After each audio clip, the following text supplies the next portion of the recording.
What is going on, everybody? Welcome to the second channel. I'm going to go over some comments from a recent video. Apparently today we're going to talk about economics because there's a lot of economics experts in the chat section, usually. It's interesting how each video draws out a particular kind of expert, and then when you watch 5 different videos, the same person is a different kind of expert in every video. It's kind of wild. So you'll have an electrical engineer who is then an economics engineer, and then he will then become like a tree guy who knows everything about wood. All while selling progressive insurance or being an adjuster or working at a T-Mobile phone customer service thing, or even McDonald's, or maybe not even working at all. Maybe he's just at home with his mom. So there's, it's kind of funny how it all comes out. So I just want to look at this video. This is why guitars are not too expensive. I had a lot of fun making this video, by the way. So when we go out to Texas Toast, I've done this, a bunch of times. And I don't know, I'm out there probably a dozen times now. And I always want to make this video, but I'm always too busy because I'm always, teaching people to wind pickups. We're building a guitar. So having Brianna there, really freed me up because she did a lot of stuff. Well, she basically did everything. When we scheduled this, I was like, let's go do this. This is going to be fun. And she's like, yeah, it's going to be totally fun. So we get there and she's like, no, I want to do it all. I'm like, okay, then do it. That's awesome. You know what I mean? So I did not plan on that. I planned on her and I kind of team efforting it, but she's like, no, I want to do the whole thing. I'm like, okay. So I had enough time then to make this video. Oh, super, super fun. All right, let me go in here. First of all, let's see if there's any held comments. So for those of you that watch YouTube and you're like, you deleted my comment. If you use links in your comments, if you use certain words that YouTube doesn't like, it pushes it into a whole nother thing, like a trash bin, basically. And that's why you don't see your comment. I don't delete them. Okay.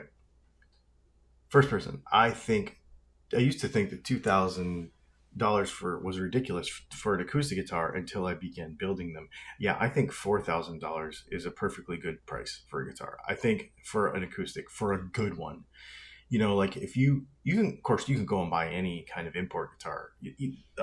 Shoot, those Breedlove things for $500-600 from Asia are really, really good. They're so good. But when you're talking about so here's the thing. I know that all the guitars are factory built, right? So a Breedlove guitar for $500 versus a Martin, that's $3,200. I know that they're both made in a factory. But when you look at the approach to the business, it's different. The approach to the details is different. The approach to the construction is different. The approach to the brand is different. Everything is different. That is an intangible that a lot of folks do not understand and cannot understand when they just look at a price tag on Sweetwater, or in their case, a lot of times on Amazon. They can't see the bigger picture of what that company is, what it means, and what it does. Okay, so it's different.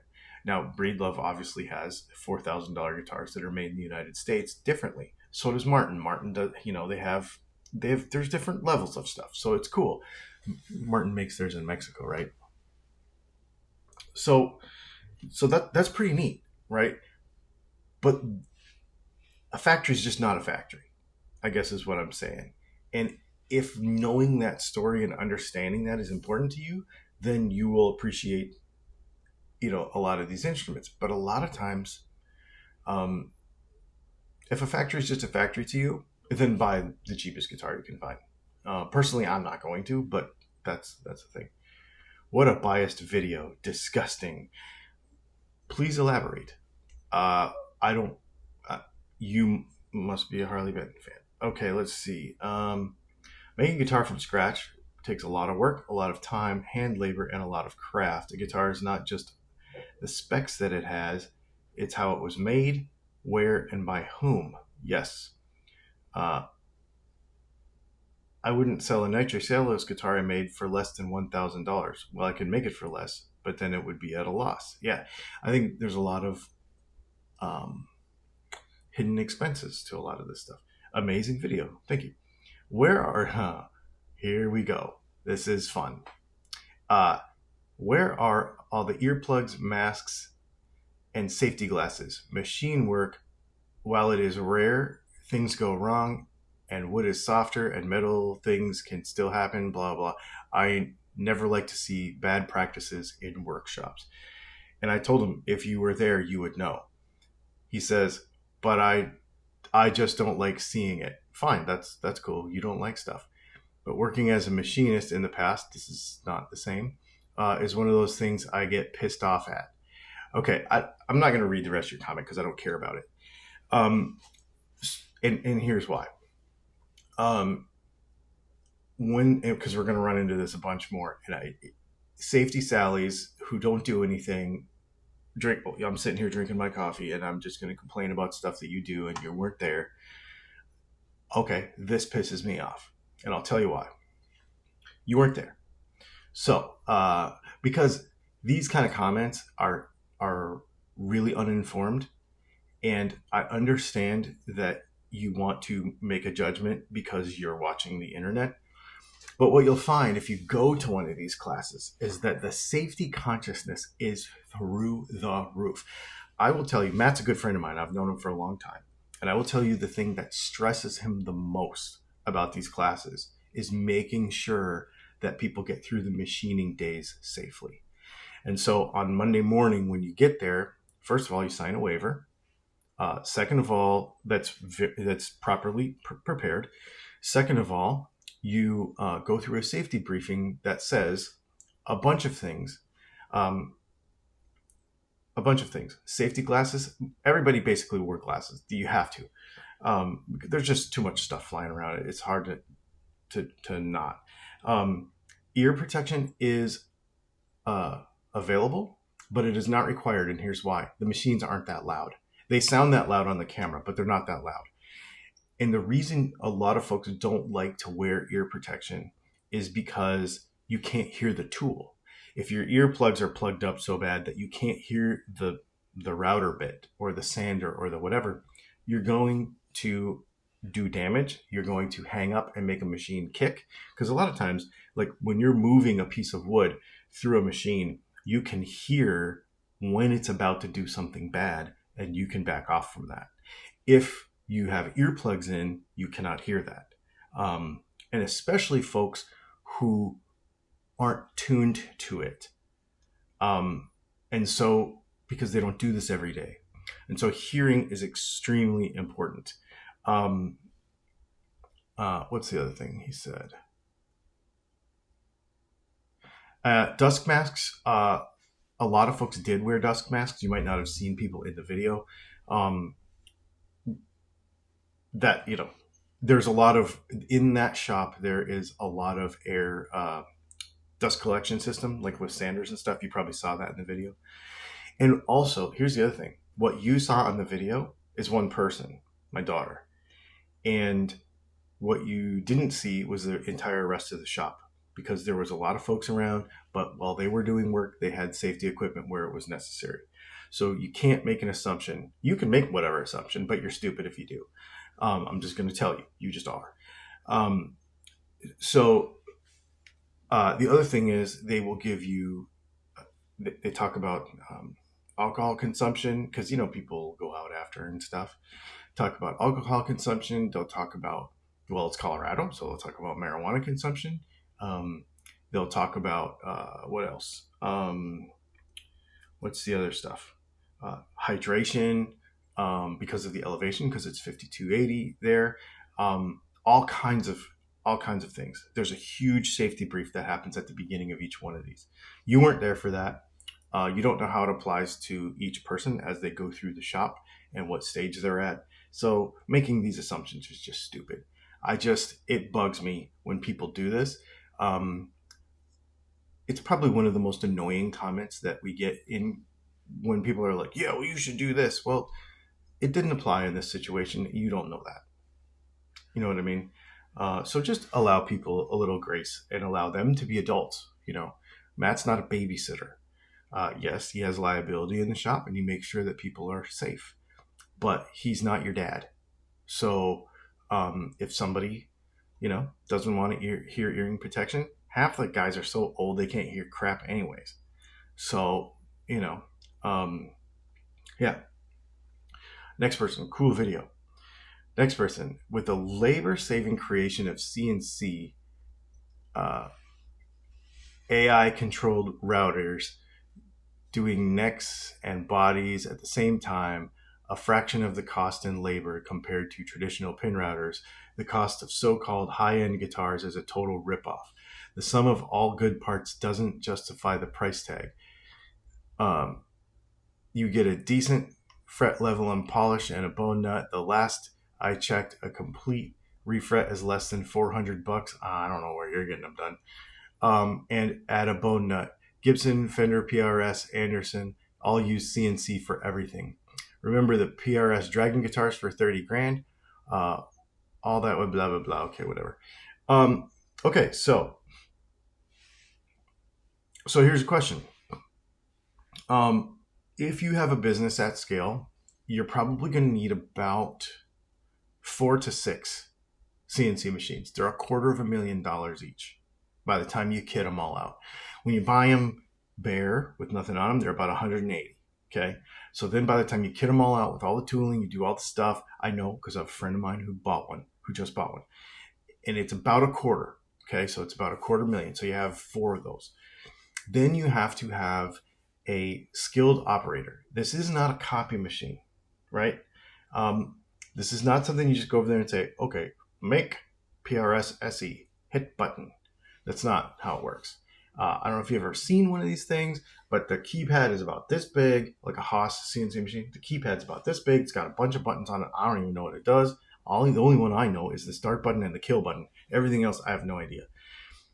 It runs individual lines of code that can be modified, and the person who is running that machine needs to know all that. He is typically a very educated person. He typically gets paid a very fair salary because he is an expert at what he does. He is not someone who just hits a button on a copy machine. That is a skill to run one of those machines. Now, before the material even gets into the machine, there has to be a guy that builds all the tooling, which is basically a machinist. That incurs a cost. Every time you're like, well, just put a humbucker in it. No, there has to be a program written by a programmer who sits in a cubicle, who does all that stuff and knows that stuff and gets paid, has a separate education from the guy who's running the machine, who also has a separate salary from the guy who's running the machine. And he has to be a separate type of expert from the guy who's running the machine, the person who's sanding everything. Then the machinist has to be able to make all the tooling. That's a completely different guy. So now all of a sudden you have 3 to 5 guys making fair salaries in the process of running one machine. And now there may be one programmer for multiple machines. There might be one machinist for multiple machines, but you understand my meaning here. We're not talking about just, oh, look, we have machines. Now we don't need people anymore. There's a good video. It's not based on guitar stuff, but Microtech, they make pocket knives. And they usually cost $300 to $500 for these pocket knives. They're made in North Carolina. They just did a video or did a series of videos on how they make their knives. I recommend you go and watch that video because they show a bunch of the design and pre-work that happens before the knife becomes a knife. The same exact processes. I don't think anybody's ever showed this really in guitar stuff. That's why I refer these people to a knife video, because the processes that go into it are insane before the knife ever becomes a knife. Same thing happens with a guitar. It's the same exact process. Different materials, same exact process. So make sure that you don't shortchange folks. You know, you're not just putting it into a guitar making machine and it just kicks out the other side and boom. You know what I mean? And the fact that people are using these things in factories now is better than worse. Okay. Guitar, this is another thing that's annoying to me. guitar players this guitar industry seems to be one of the only industries. Happens a little bit in the gun industry, but I think in the gun industry people are willing. You know, if you buy a production 1911 from Springfield for like $800, and then you go and buy like a this Nighthawk, and it's like $5,800. There's a difference, and people know that this is made by hand versus this is not. And I think people who know this stuff, right? In the guitar industry, for some reason, it's like it should be way cheaper because it's made by a CNC machine. Well, it's the only business where people don't understand the economics for some reason, right? So my accountant, somebody mentioned this in the comments, my accountant uses Excel.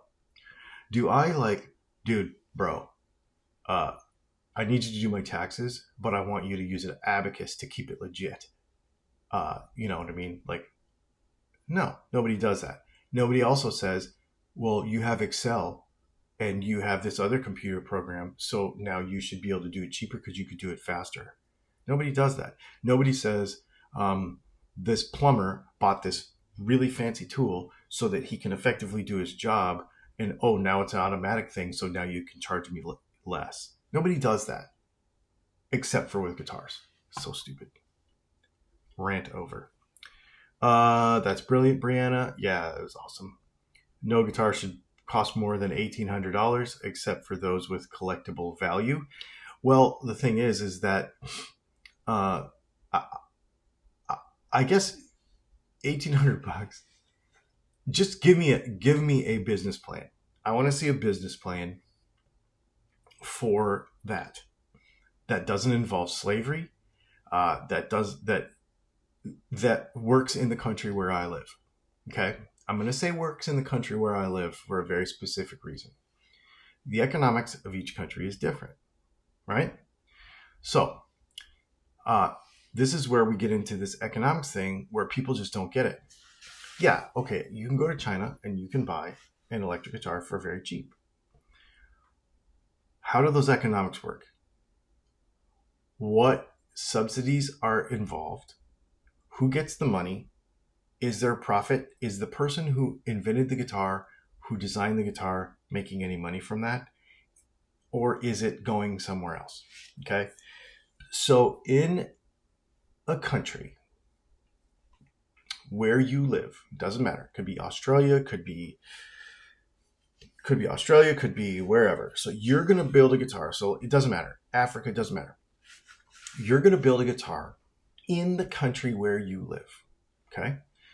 And you are going to source as many of the products as possible because you want to support other businesses in your country. Now, this is not just the USA. This is wherever you live.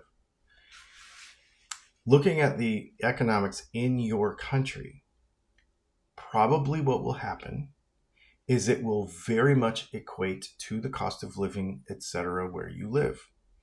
The cost of the materials, the cost of labor, the cost of everything. Now, if that is very low, like in China and in Indonesia and other places like that, and we could get into the economics of each of those countries if you want. I mean, I've done a lot of research on this. Indonesia, gas is about $1 a gallon, okay? Energy costs in Indonesia are very, very low. That's why manufacturing costs are very, very low, but it's all government, blah, blah, blah, blah. You get into politics and all this stuff we don't usually talk about here. So the economics of each country affects the cost of manufacturing in said country, but it also affects the cost of wages in that country. So everything kind of, I don't want to say it evens out, but it sort of does, except for in places like China where we have slaves, okay? Africa. Okay, so let's say you live somewhere like Denmark, you live somewhere in Europe, you live somewhere wherever.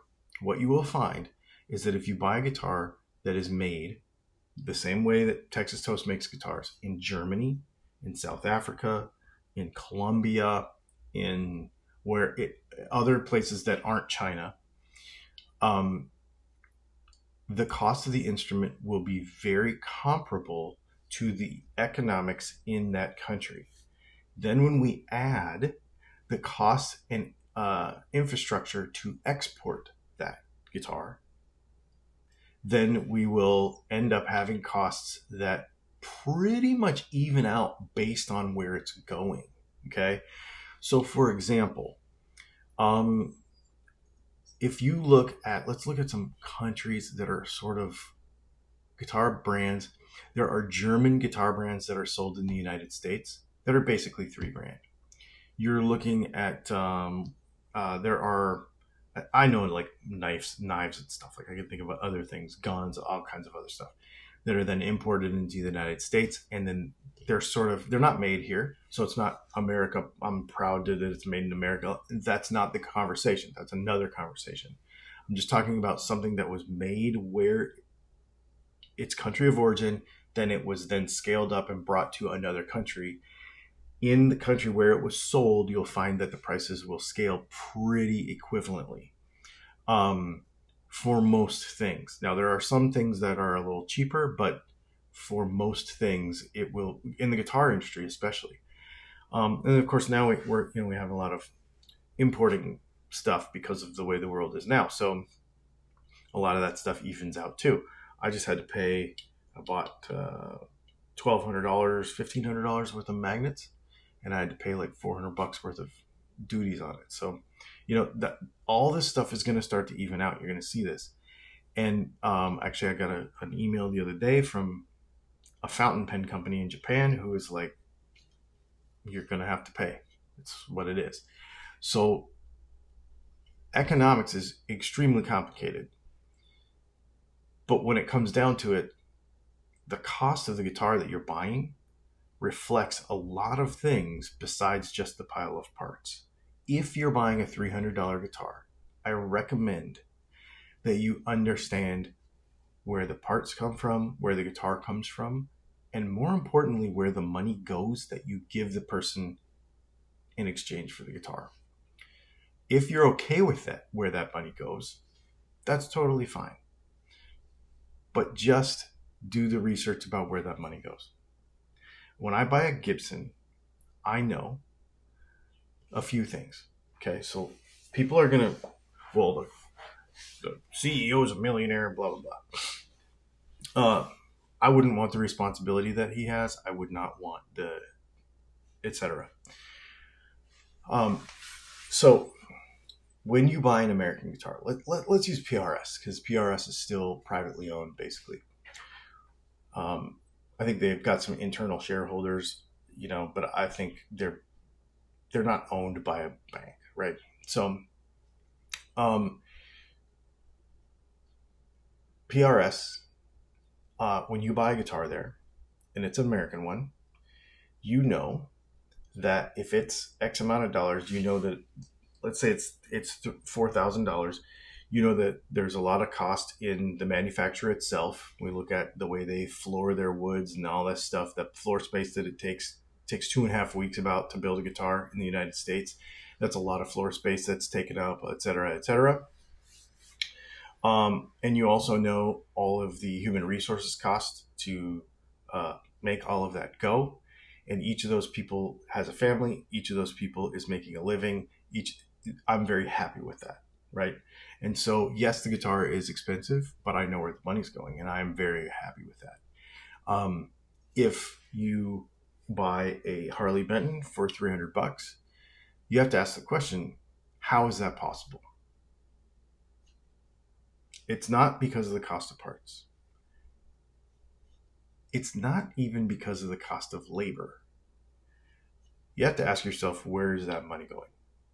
Who's getting that money? Is the person who's building the guitar getting the money at a fair wage? Good question. Is the person who designed the guitar getting any royalties or residuals for designing the guitar? I know the answer to that, and it's no. These are just questions, right? Those guitars are not art. Those guitars are as close as we get to putting in a machine, hitting a button, and a guitar comes out the other side. Even though that's not true, there's humans involved. The human cost is just saying. Anyway, there you go. That's what I got. My daughter's calling me. See you later.